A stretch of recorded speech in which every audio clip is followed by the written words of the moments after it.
अरे लाईट कस काय गेली? अरे मोनिका लाईट का गेली आहे? कुठे गेली? दार वाजते वाटतं. बघूया थांब कोण आलंय. बाहेर तर लाईट आहे. थांब बघतो कोण आलंय.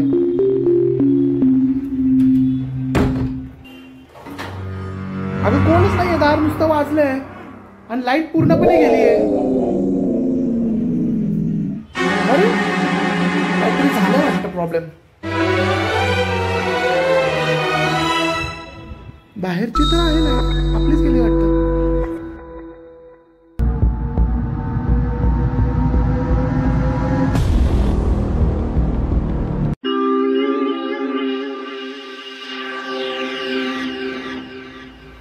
चला ठीक आहे जाऊ दे. मोनिका अगं बाथरूम मध्ये आहेस का? कुठे तू? बेडरूम मध्ये आहेस का? अगं लाईट गेली आहे, आपलीच गेली आहे फक्त. मोनिका अगं हिला काय झालंय? स्वराली का अशी बसली शांत? स्वराली तर खाली गेली खेळायला. अगं मग हे कोण बसलंय? ए स्वराली ए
कोण आहे बाळा तू?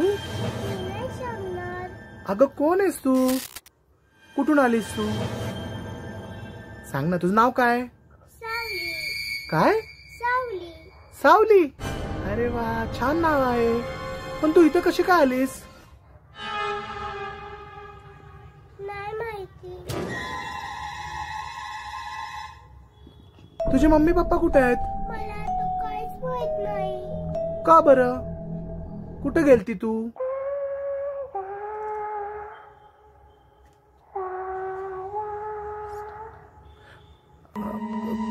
तुला हे काय, तू कुठून आलीयस? मला नाही माहिती. हो, मग तुला हे तोंडाला काय लागले? मला ना एक दोन काकांनी मला चॉकलेट दाखवून नेलं कुठेतरी, आणि कारण की मला चॉकलेट खूप आवडत होतं ना, मग ना त्या काकांनी मला एक औषध माझ्या एक रुमाला लावून माझ्या तोंडाला लावलं आणि मला पेशंट करून एका जमिनीत टाकून खूप मारलं बघा. ओ मम्मा, बापरे. पण तुझी ही अवस्था कशी काय झाली? त्या काकांनी मला एका जंगलात नेलं आणि खूप म्हणजे खूप मारलं. पण एका दिवशी म्हणजे त्यांनी माझा जीवच घेऊन टाकला. Oh my God. पण तू आमच्या घरी कशी आलीस? तुमची ती दीदी ना, ते तुमचं छोटं बाळ, ते आता ते 5 इयर्सचे, मी तिच्यासोबत तिथे इथं घरी आले. काय बोलती? हो, तिची मम्मी आता तिला घ्यायला आली होती ना स्कूलमध्ये, मग मी तिच्यासोबत तिच्या घरी आले. अच्छा, पाहिलं मोनिका? मला माझ्या मम्मी पप्पांकडे जायचं. मला माझ्या मम्मी पप्पांकडे सोडता का काका? हो बाळा, सोडतो. पण ही तुझी इतकं वाईट अवस्था केली आहे. तुझ्या मम्मी पप्पांना अजून काही माहित नाही का बेटा? नाही, माझ्या मम्मी पप्पांना वाटतं की मी आता या दुनियात आहे. त्यांना वाटतं की ही खेळता कुठं लांब पळून गेली. बाप रे बाप, आजकालचा जमाना. तू असं किती दिवस झालं फिरते बाळा? मला बी नाही माहिती. पाहिलं मोनिका? तिच्या मम्मी पप्पाला असं वाटतंय की तिची मुलगी जिवंत आहे. तुला माहितीये का तुझे मम्मी पप्पा कुठं राहतात? मला आता काहीच नाही माहिती. मी एकदा गेले तिथून माझ्या डोक्यात सगळं गेलं. हो का?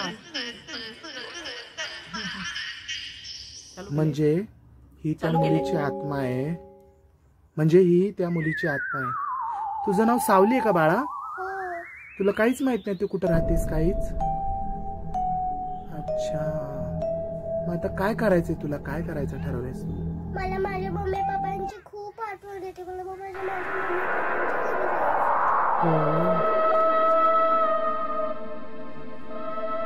हो का बाळा? हो. काका तुम्हाला एक सांगू? काय रे बाळा? काका आज माझा बर्थडे आहे बघा. मी आज बर्थडेचा फ्रॉक घातला होता आणि त्या काकांनी मी स्कूलवर येत होते ना, तर त्या काकांनी मला ना तिथून पळून नेलं. हो का? हो. मग तुझे मम्मी पप्पा शोधतात ना तुला? हो. आता ते खूप दिवस झाले. 1-1.5-2 महिना झाला असेल आता. बापरे. काका तुम्ही सोडता का माझ्या मम्मी पप्पांकडं? हो बाळा, सोडतो. गप बाळा, रडू नकोस. मग आता काय करायचं ठरवलं बाळा तू? काका तुम्ही माझं फक्त एक काम करता का? काय बाळा? मी तर आता या जगात नाहीये, तर तुम्ही माझं एक काम करा.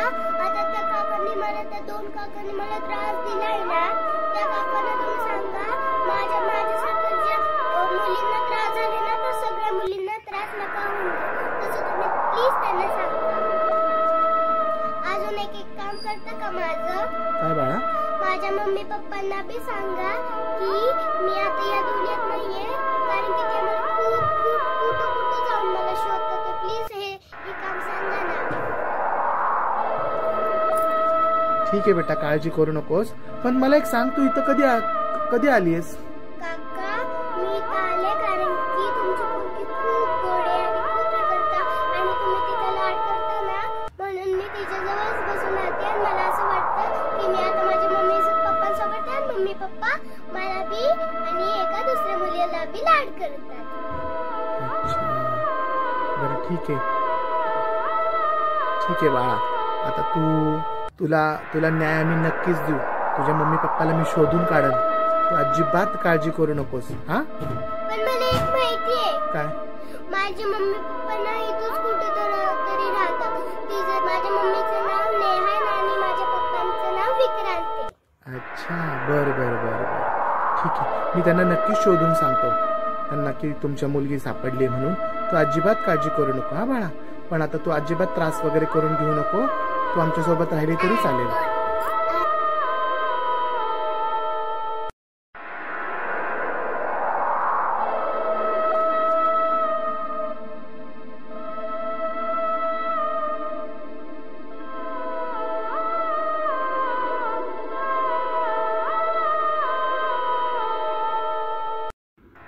पाहिलं का मंडळी, त्या छोट्याशा चिमुकल्या जीवाचा त्या 2 नराधमांनी किती अत्याचार केले. तिचा आत्मा या पृथ्वीवर भटकत आहे का?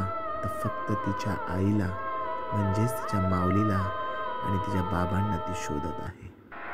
तिचा अत्याचार तिला तिच्या आईबाबांना सांगायचा आहे. आणि हे सांगायचं आहे की माझ्यासारखा अत्याचार परत कोणत्या बाळावर, कोणत्या चिमुकल्या लेकरावर होऊ नये, हेच तिला स्पष्ट करायचं आहे. तर बघा मित्रांनो, अशा अत्याचार थांबवण्यासाठी मोठा पाऊल उचललाच पाहिजे.